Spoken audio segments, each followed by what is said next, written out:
प्राचीन काल में जब श्री राम और रावण के बीच भयंकर युद्ध हो रहा था, तब रावण के पुत्र इंद्रजीत ने एक दिन दिव्य शक्ति से श्री राम और लक्ष्मण पर नागपाश चला दिया।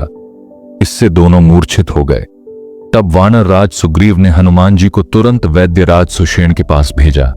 सुषेण ने कहा, हनुमान जी, इस नागपाश का तोड़ संजीवनी बूटी है जो द्रोणागिरी पर्वत पर पाई जाती है। इसे सूर्योदय से पहले लेकर आना होगा, अन्यथा श्री राम और लक्ष्मण को बचाना असंभव हो जाएगा। हनुमान जी तुरंत आकाश मार्ग से द्रोणागिरी पर्वत की ओर उड़ चले।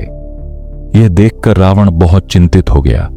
यदि हनुमान जी संजीवनी बूटी ले आए तो लक्ष्मण पुनः जीवित हो जाएंगे और युद्ध में रावण की हार निश्चित हो जाएगी। तब रावण ने मायावी राक्षस कालनेमी को बुलाया और कहा, कालनेमी, तुम्हें किसी भी तरह हनुमान को संजीवनी बूटी लेने से रोकना होगा। यदि तुमने यह कार्य पूरा कर दिया तो मैं तुम्हें महान इनाम दूंगा। कालनेमी एक शक्तिशाली मायावी राक्षस था।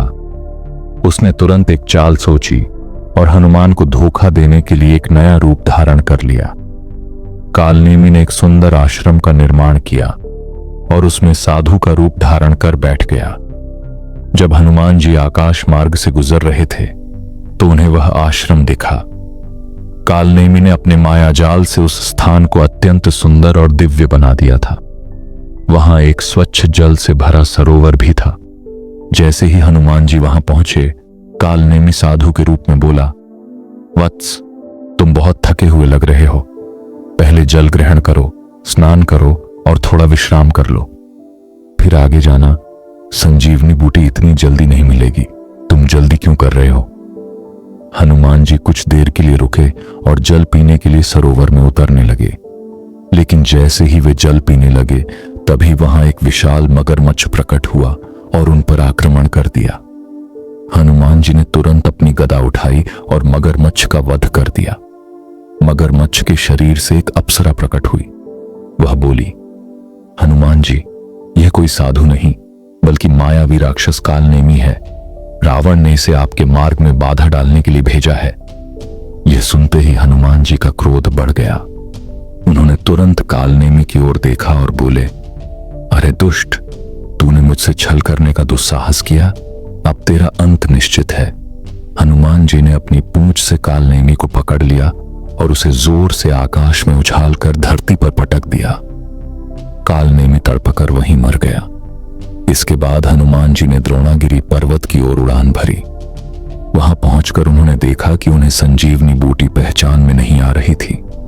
समय कम था, इसीलिए उन्होंने पूरा पर्वत ही उठा लिया और तेजी से श्री राम की सेना की ओर लौट चले। जैसे ही वे युद्ध क्षेत्र में पहुंचे, सुषेण ने संजीवनी बूटी निकालकर लक्ष्मण जी को दी, जिससे वे पुनः जीवित हो गए। पूरा वानर दल खुशी से झूम उठा और श्री राम ने हनुमान जी को गले लगा लिया। इसी तरह कालनेमी के छल को नष्ट कर हनुमान जी ने धर्म की विजय सुनिश्चित की। यह कथा हमें सिखाती है कि छल और कपट से सच्चाई को नहीं हराया जा सकता।